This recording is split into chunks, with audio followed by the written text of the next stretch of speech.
एक बार की बात है। किसी गांव में रमेश नाम का लड़का था जो कि बहुत ही गरीब था।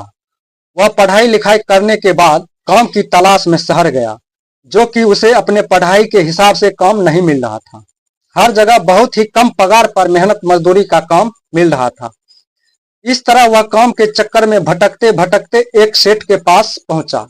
फिर वह उस सेठ के यहाँ मेहनत मजदूरी के काम पर लग गया। लेकिन सेठ को पता चल गया था कि रमेश बहुत ही पढ़ा लिखा और होनहार लड़का है, जो कि मजदूरी में पढ़ाई लिखाई वाले काम के बजाय मजदूरी वाले काम को कर रहा है। उस सेठ के एक मेहनती और ऐसे ईमानदार व्यक्ति की तलाश थी जो कि उसका हिसाब बारी और सारे काम को संभाल सके, जिसके लिए उस सेठ ने रमेश की ईमानदारी की परीक्षा लेनी चाहिए।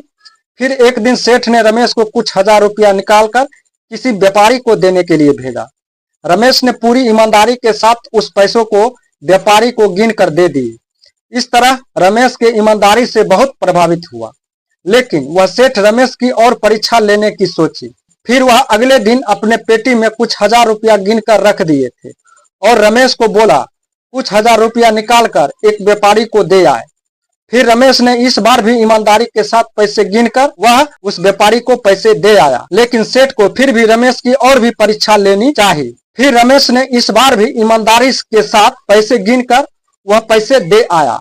लेकिन सेठ को फिर भी तसल्ली नहीं हुआ। वह सोचा रमेश को एक बार और परीक्षा लेना चाहिए। फिर सेठ ने कुछ रुपया पेटी में रख दिए थे, लेकिन गरीब रमेश की माली हालत ठीक नहीं थी। फिर वह 200-300 रुपया पेटी से चुरा कर अपने पास रख लिए थे। लेकिन बाद में जब सेठ ने सारे पैसे गिने थे तो 300 रुपये कम थे। लेकिन सेठ ने रमेश से कुछ नहीं कहा। इस तरह रमेश की इस चोरी करने की हिम्मत दिन प्रतिदिन बढ़ने लगी। वह रोज चोरी करने लगा और फिर जब सर पानी से ऊपर चढ़ गया तो सेठ ने रमेश को अपने पास बुलाया और कहने लगा, रमेश, मुझे एक ऐसे ईमानदार व्यक्ति की जरूरत थी जो कि मेरे कामकाज और व्यापार को संभाल सके और उस व्यक्ति को फिर अपने जमीन जायदाद का मालिक भी बना देता, क्योंकि मेरे पास कोई संतान नहीं है। लेकिन तुम पैसे के लालची इंसान हो, क्योंकि तुम रोजाना चोरी करने लगे हो।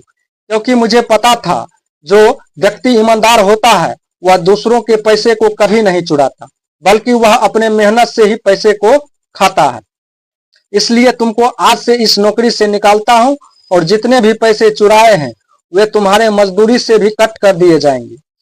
सेठ की ये सारी बातें सुनकर रमेश को बहुत ही पछतावा हुआ। लेकिन उसका अब कुछ नहीं हो सकता, क्योंकि अपने चोरी की वजह से सेठ के विश्वास को खो चुका था। अब उसे सिर्फ पछतावा के अलावा कुछ हासिल नहीं होने वाला था। इस तरह रमेश अपने चोरी के चलते विश्वास और नौकरी दोनों खो चुका था। दोस्तों, इस कहानी से हमें यह सीख मिलती है कि हमें कभी भी चोरी नहीं करना चाहिए, और अगर चोरी बेईमानी की वजह से अगर एक बार विश्वास खो दिया तो फिर वह दोबारा कभी वापस नहीं आ सकता। इसलिए हमारे सामने चाहे कैसे भी परिस्थिति हो, लेकिन कभी भी ईमानदारी नहीं छोड़ना चाहिए, तभी जीवन में एक अच्छा मुकाम हासिल कर सकते हैं।